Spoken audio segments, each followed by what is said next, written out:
Thank you, Your Excellency. Next on our program, we have a poetry rendition by Dejige. Dejige is a spoken word artist, a performer whose poem, Grave Dreams, gave a shiver to most of the people who are very versatile with spoken word. Today he performs Let There Be Light.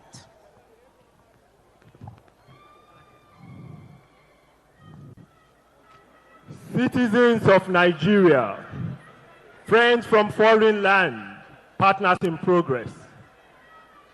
Which way, Nigeria? Which way to go? I love my fatherland. I want to know which way Nigeria is heading to. Sadness beclouds my heart to know that song Sonny Okosun sang 39 years ago is still relevant in Nigeria today more than it was in 1983. Poverty has become a stakeholder in the country. Hunger is the breadwinner in many families. Fuel scarcity is now a citizen of Nigeria. Lecturers on strike endlessly. Health workers languish in embassies looking for greener pasture. The salary of workers remains a punishment for their hard work. The reward of teachers is still in heaven. The dream of an average Nigerian today is to leave Nigeria for any country except Nigeria. We thought we had seen it all, and we thought we had seen the worst until we saw Nigerians gather at Ukrainian embassies on their knees, begging the ambassador to let them travel to fight for Ukraine for the sake of fleeing Nigeria. I believe our founding fathers are turning in their graves. Compatriots, how did we get here? How did we acquire this rickety leadership afflicted with myopia? How did we arrive at this point of emptiness where prosperity is annihilated from our land? We bleed our country for ethnicity, banish humanity to the grazing field where a cow is equal to man. How did we climb this height of impunity from where vultures in high places feed on the flesh of the poor? It all began with a wrong choice we made of a man with a promise of change when he himself is immune to change. We forgot no man can give what he does not have. That kindness is inborn. Compassion comes from a heart of gold, and entrepreneurship is not for the narrow-minded. It's wind of change. Blew food away from the table of the masses. Washed smile away from the faces of Nigerians. Tumbled our economy into oblivion and buried Naira in a casket of shame. But who are we to complain of a cold man giving cold shoulder to his people, believing prosperity is not their priority when we made a choice of a ruler, not a leader? And since the enthronement of Bashorun Gaa, we have shed mournful tears, longing for a leader, not a ruler, who will bring back the days of glory when our national anthem was a prayer. Each verse crafted a master key that unlocked doors in days of uncertainty. Virtue flowed in our veins, love expressed in purest ways, as blades of tribalism could not cut our unity. I long for a leader who understands that commerce and industry is all we need to raise Naira from the dead, not his hatred for foreign currency. A leader who holds the gavel of justice in one hand, the scale of equity in the other, and a living conscience that will not allow him tilt the scale in favor of his clan. A man or a woman who will harness the potentials of youth across Nigeria and not consider their lack of opportunities as laziness. A leader who will not be blind to the suffering of the masses, the agony of the bereaved, who will hear the voice of the people as the voice of God, and not be silent at their agitation when they raise their fists in anguish, in sweat and tears to say, "End SARS, end this disease before it becomes the end of us." My sister, my brother, 2015 was a year never to be forgiven. Even as things no too balance for Nigeria, we still dey waka go forward small. Now we carry steering give person wey no sabi road. Now everybody don lost.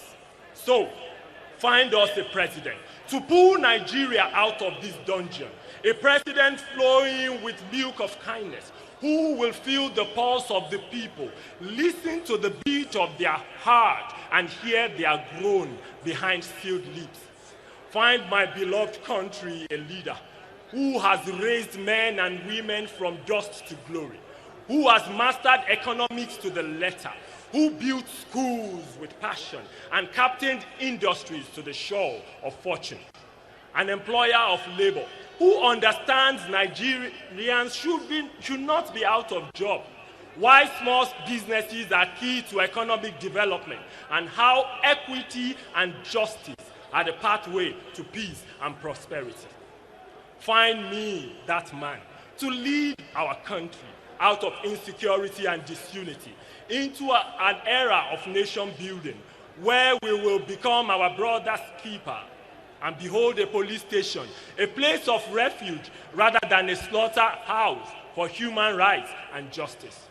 Carry my voice to the heavens and the cosmic forces behind the existence of mankind, that I do not seek a president of tribe, of region, or religion, but a true Nigerian who has Nigeria encrypted in his DNA, with a sense of gratitude to see his office as a privilege to serve and a bond to hold in trust, not the one who thinks Nigerians should be grateful to him for sitting in Aso Rock. Find us a man to lead our nation away from shameful ideology that the place of a woman is in the kitchen or some other room her voice will not be heard. Find a man that gives wings to women to fly with their dreams, so we do not raise daughters whose vision in life is to become wives, and sons who believe women do not stand in high places or sit at the round table of leadership. Find a compassionate leader without bitterness on his tongue. A message of doom must not be heard from the mouth of he who makes sacrifices to the gods. So we need a leader who will not be caught thinking the language a region understands is that of guns and bullets, and his ethnic group cannot be equal to others on the round table of decision. Kindreds from far and wide, lift your heart to the God of hope. Let there be light across the land, for the bridge we build today is stronger than politics. The choice of this day may determine the fate of mothers whose sons are sent to war, perhaps never to return. Fathers whose daughters have been missing for countless days in the den of Boko Haram and bandits. Yonzu, Saudi. Tell it in haste, from Ado-Ekiti to Oka, from Buni Yadi to Brass, Calabar to Chibok, from Daura to other places where poverty is ripping our dignity apart. Let it be told that the time is up, reading our story written by men of ethnicity and hardship. The time has come to put Nigeria first and choose a Nigerian to lead Nigerians who will rebuild Nigeria into a country void of boundary, bigotry, tribal rivalry, a nation where the knot of brotherhood is firmly tied across land and sea through unity of purpose of a people who see through clear waters of one identity. May it be so that the decision you make today will make a way for Nigeria to breathe again, for our land to be fruitful one more time. One name, Ahame Funa. May my name not be lost. One mama, Hahage Funa. May your name not be lost. When our children's children will hear of this moment in history, that women gathered to turn ashes to beauty, men united to turn misfortune to good fortune, a moment Nigerians demonstrated willpower to choose a Nigerian to be president of Nigeria, whose vision will cater for generation unborn. Onyekwe, Chiyekwe. When a man says yes, his God will say yes. Let us say yes and rewrite our story from a new beginning.